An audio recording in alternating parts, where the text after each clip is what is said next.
पातूर येथील सामाजिक कार्यकर्ते कालकथित समाधानजी बोरकर यांच्या 62व्या जन्मदिनानिमित्त तसेच शिवाजी कॉलेज मराठी विभाग यांच्या संयुक्त विद्यमाने नुकताच अकोला येथील श्री शिवाजी कॉलेजच्या वसंत सभागृह येथे ॲडव्होकेट विशाखा समाधान बोरकर लिखित आभाळ माया या कादंबरीचा प्रकाशन सोहळा माननीय यशोधरा बोरकर यांच्या हस्ते पार पडला।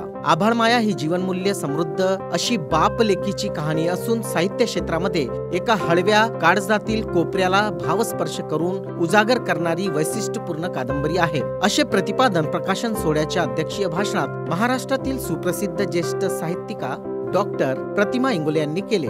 आभाळ माया कादंबरीच्या प्रकाशन सोहळ्याला प्रमुख उपस्थिती म्हणून जिल्हाधिकारी माननीय संजय तळसे, विश्वनाथ शेगावकर, अशोक पडसपगार, ॲडव्होकेट अनंत खेडकर, माया दामोदर, ॲडव्होकेट प्रवीण तायडे, पुष्पराज गावंडे, प्रीतम बुलकुंडे, सुभाष जैन, पंजाबराव वर, प्राध्यापक डॉक्टर भास्कर पाटील, प्राध्यापक डॉक्टर संजय पोहरे, डॉक्टर रावसाहेब काळे, प्रवीण हतकर, संतोष इंगडे इत्यादी मान्यवर उपस्थित होते।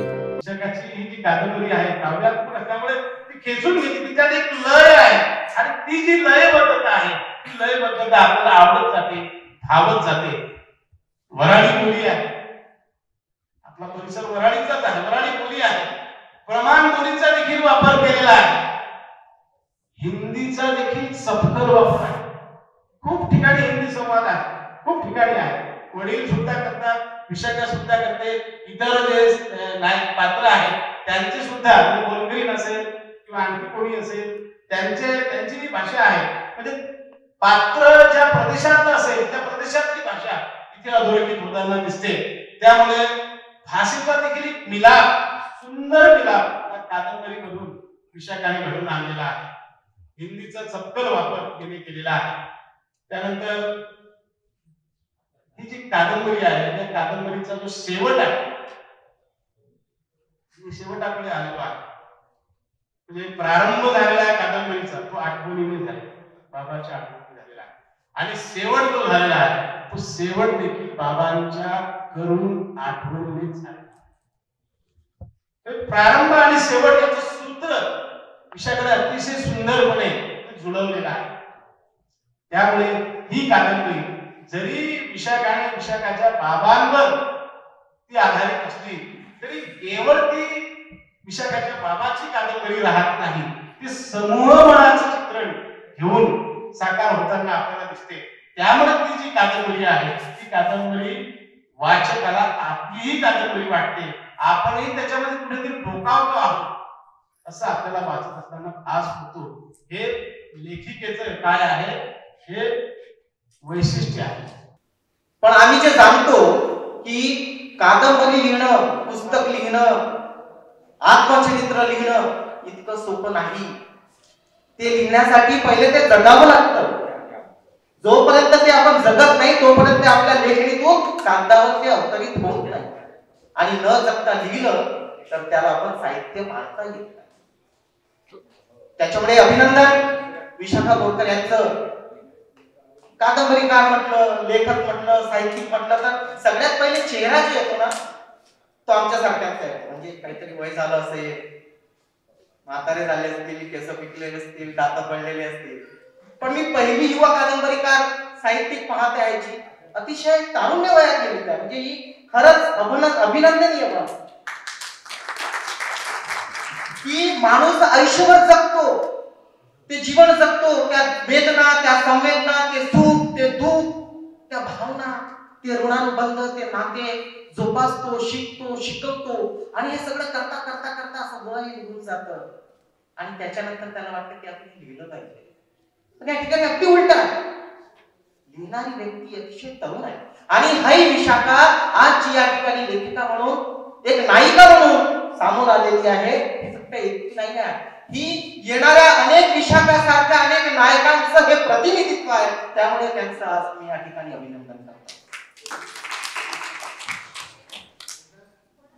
कादंबरीत आपण सगळे लोक कादंबऱ्या वाचतो, साहित्य वाचतो, पुस्तक वाचतो, ही तशीच कादंबरी, पण याच्यात जे ऋणानुबंध आहे त्याचं शीर्षक आभाळ माया, वात्सल्य, प्रेम, दया, करुणा, फक्त येशू ख्रिस्त असो की बुद्ध असो, सगळ्यांनी आपापल्या प्रवचनात, आपापल्या शिकवणीत ह्या सगळ्या गोष्टी सांगितल्या आहेत। माया, ममता, अनेक शब्द आहे एका गोष्टीसाठी. आणि ती कसली? आभाळ. आभाळाला काही सीमा नाही. आहेत का? म्हणजे अशी माया ज्याला बिलकुल ती आभाळासारखी आहे. बिना म्हणजे बिलकुल तिला सीमा नाही आहे. आणि अशी ज्या मायेला सीमा नाही अशी ही आभाळ माया, जी आपल्या वडिलांचं जे प्रेम आहे ते दर्शवतं. एक नातं दर्शवतं. पिता आणि पुत्रीमधलं जे नातं असतं, हा या देशातील लाखो तरुणांच्या जीवनातला हा संघर्ष आहे. तो संघर्ष आभाळ मायाच्या स्वरूपात ऍडव्होकेट विशाखा समाधान बोरकर यांनी या ठिकाणी मांडलेला आहे. खरंच त्यांचं मी कौतुक करतो या ठिकाणी. इतक्या कमी वयात हे सगळं मांडतात. तर हा जो तुम्ही विषय मला मांडला, तर मला एकदम तो जाणवला. एकतर असं की तिने वडिलांचं प्रेम पुरेपूर अनुभवलं. आणि माझी बाजू अशी की माझ्या 1.5 वर्षाची असताना माझे वडील गेले. त्यामुळे मला वडिलांचा चेहरा अजिबात आठवत नाही. कोणीतरी सांगतं मला की वडिलांनी शेवटी माझ्यासाठी पाटी आणि बांगड्या आणल्या होत्या आणि त्या बांगड्या मी फेकून दिल्या आणि पाटी मणी लावलेली आधीच्या काळी मिळायची अर्धी पाटी आणि अर्धी मणी लावली. तर ती मणी लावलेली पाटी मला आवडली कारण मणी रंगीत होते आणि त्याच्याशी मी खेळत बसले. पण मी असं समजते की वडिलांनीच माझ्या पाठी, तो त्यांचा आशीर्वाद असावा कदाचित. तर ही पार्श्वभूमी जशी वेगळी आहे तशी ही पार्श्वभूमी वेगळी आहे. की मगापासून मी ऐकते आहे की हे कुटुंब आहे, साधारणतः मोठं जात कुटुंब आहे, एकमेकांना प्रेमाने बांधून ठेवणारं कुटुंब आहे. आणि मी बिलकुल याच्या विरुद्ध आहे. आमच्याकडे तर जवळच्या नातेवाईकांचा अगदी दुष्काळ आहे. विशाखा स्त्रीवादी आहे असं इथे म्हटलं गेलं, पण मी असं सांगते की आम्ही तर पक्के स्त्रीवादी आहोत. कारण काय की आम्ही 4 पिढ्या एकट्या आहे. माझ्या आजोबा, त्यांना एकुलती एक मुलगी होती, 40व्या वर्षी विधवा झाले, विधूर झाले, पण त्यांनी मुलासाठी दुसरं लग्न केलं. माझी आई, मी 1.5 वर्षाची असताना वडील वारले. तिला लग्न होऊन फक्त 3 वर्ष झाले होते, पण तिने आग्रह केला तरी पण दुसरं लग्न केलं. मला एकुलती एक मुलगी आहे आणि माझ्या मुलीलाही 2 मुली आहेत, पण त्या चुड्या आहेत त्यामुळे त्या 2 झाल्या, नाही तर कदाचित एकच झाली असती. तर आम्ही असं स्त्री वंशाने चाललेलो आहोत म्हणून पक्के स्त्रीवादी आहोत. त्यामुळे जितक्या काही मला मुली भेटतील, अगदी मी महाराष्ट्रात सांगते की जितक्या काही लेखिका भेटतील किंवा ज्या ज्या स्त्रिया माझ्या सहवासात येतात त्यांच्याबद्दल मला एक कायम आत्मभाव वाटत आलेला आहे. आणि मला असं वाटतंय की ही जी स्त्री समभावाची भावना आहे ही मी जाणीवपूर्वक जोपासली आहे. माझ्या आईने ती माझ्यामध्ये रुजवली आहे. इथे मला विशाखाचं फार आवडलं, कारण तिने इतरांच्या कोणाच्या हस्ते आपल्या पुस्तकाचं कादंबरीचं प्रकाशन केलं नाही, तर आपल्या आईच्या हस्ते. हे फार महत्वाचं. म्हणजे वडिलांना तर तिने या पुस्तकाच्या रूपाने एक प्रकारची काय म्हणूया आपण त्यांना म्हणजे आदरयुक्त अशी श्रद्धांजली वाहिलेली आहे. याला मोल नाही, अनमोल आहे. पण इथे मी आणखी सांगेन की आभाळ माया हे नावच मुळी तिला जे सुचलं ते अतिशय प्रतिभावंताचं लक्षण आहे. त्याला कारण असं की तुम्हाला माहिती आहे की आपण मानवी देह जो आहे तो पंचमहाभूतावर आधारित आहे.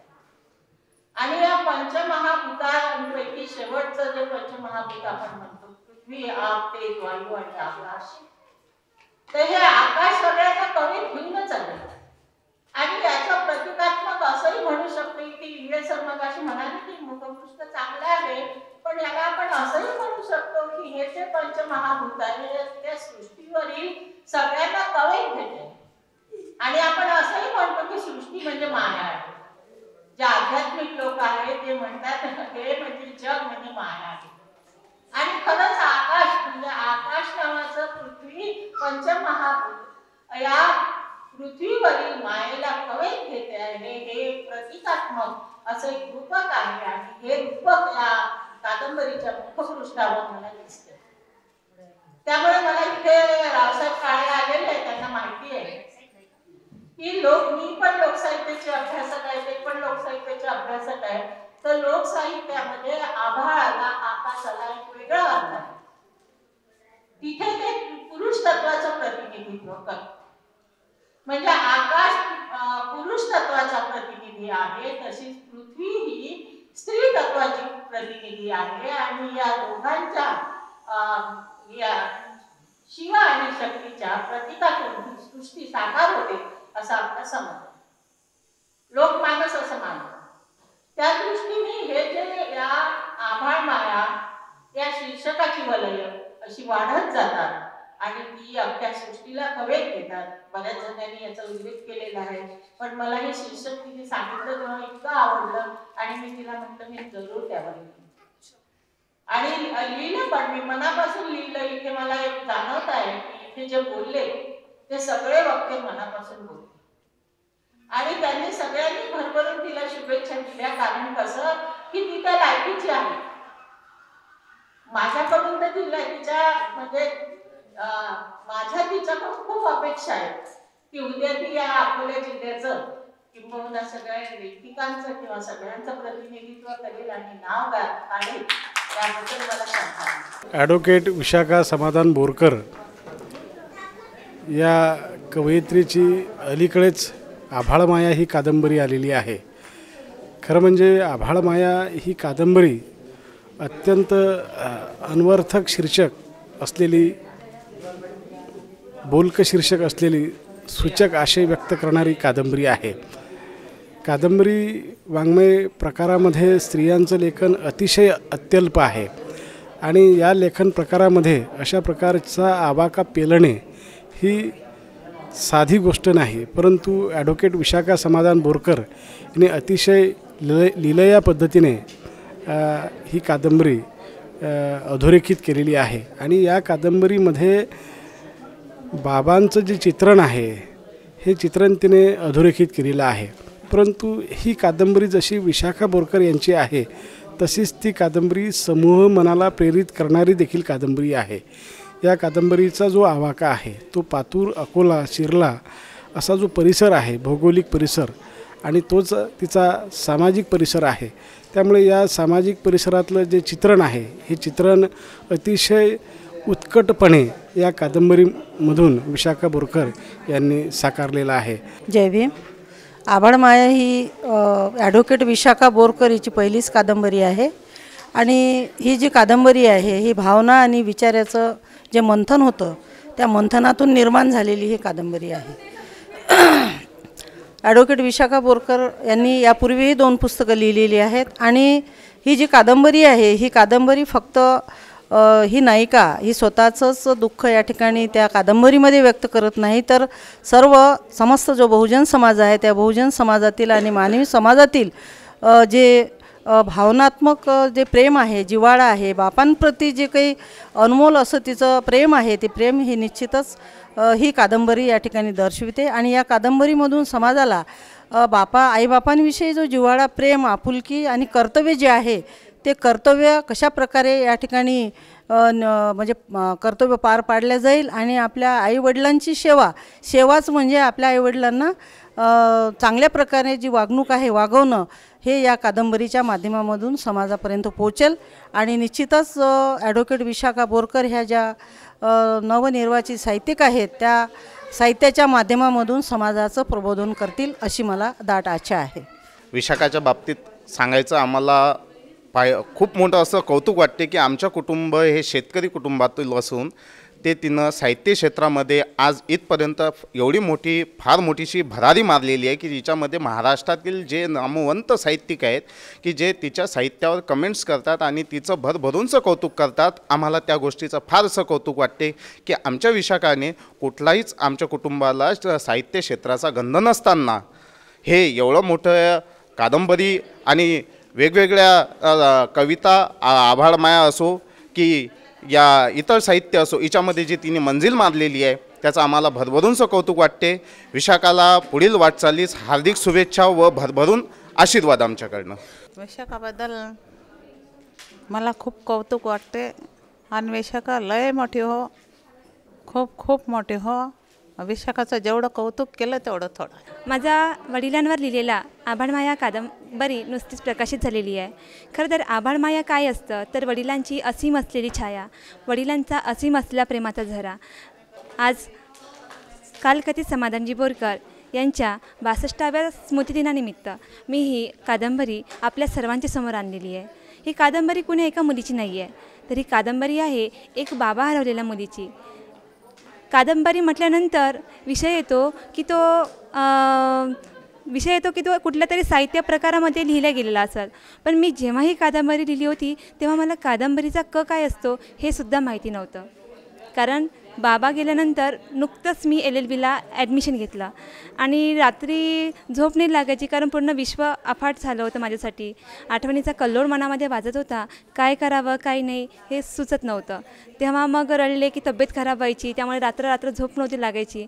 तेव्हा LLBचे फर्स्ट सेमचे एक्झाम झालेत आणि फर्स्ट सेमचे एक्झाम झाल्यानंतर मग मी आठवणी लिहायला लागले की माझ्या बाबांसोबत मी काय जगले, माझ्या बाबांसोबत माझे आनंदाचे क्षण कसे होते. खरं तर बाबा असल्यावर मला कधीच बाबांवर एक कविता देखील सुचली नाही, हे मी तर प्रामाणिकपणे सांगते. आणि याचा किस्सासुद्धा सांगते. मी लहानपणी 6वीपासनं कविता लिहिते आणि कविता लिहिल्यानंतर बाबांना दाखवायची, बाबांनी त्याचं कौतुक करायचं आणि भरभरून कौतुक करायचं. पण एक दिवस 12वीमध्ये कॉलेजला जाता जाता बाबांना मी माझी आईवर लिहिलेली कविता दाखवली. बाबा म्हणाले, वा छान लिहितेस गं, पण काय गं सगळे शब्द तुझ्या आईसाठी, बाबासाठी नाही का सुचत तुला एखादी कविता. खरं तर या समाजाने बाबांना कठोर, बाबांना रागीट असंच प्रेझेंट केलेलं आहे मुलांसोबत. पण माझ्या बाबांचे ते शब्द आज माझ्या मनामध्ये अगदी स्पर्शून जातात. माझ्या नुकत्याच प्रकाशित बंदिस्त रूढीच्या विळख्यातून या कादंबरीमध्ये असलेल्या मनोगतामध्ये हे शब्द आहेत की सर्व शब्द तुझ्या आईसाठी, बाबासाठी नाही का सुचत तुला एखादी कविता. तेवढे शब्द वाचून मला वाचकांचे कॉल येतात, म्हणतात मॅडम हे एवढ्या लाईन वाचल्यानंतर आम्हाला आमच्या बाबांची आठवण येते. आणि आज मी माझ्या सगळ्या वाचकांना सांगू इच्छिते की आज माझ्या प्रत्येक शब्दामध्ये माझे बाबा आहेत, माझ्या प्रत्येक आठवणीमध्ये माझे बाबा आहेत. पण आज माझे बाबा ते वाचायला नाही आहेत, याच्यापेक्षा मोठी शोकांतिका कुठल्याही लेखकाला नसू शकते. आज आभाळमाया ही कादंबरी मी वाचकांना केवळ माझं दुःख आहे किंवा माझ्यासारख्या कुठल्या तरी मुलीचं दुःख आहे असं म्हणून प्रेझेंट नाही करते आहे. कादंबरी ठेवण्याचा उद्देश हा असतो की समाजामध्ये त्या कादंबरीमधून एक नवीन मेसेज जावा. आज आपण पाहतो आईवडील असताना मुलांना आईवडिलांची जबाबदारी पेलण्याचं थोडंसंही भान नाही आहे. आजचे आईवडील आपल्या व्यस्त आयुष्यामध्ये इतके गुंतलेले आहेत की त्यांना पालकत्व काय असतं हे मुलांच्या प्रती हे सुद्धा ते विसरलेले आहेत. त्यामुळे त्या दिशा हरवलेल्या आईवडिलांनी आणि दिशा हरवलेल्या मुलांनी ही कादंबरी नक्की वाचावी.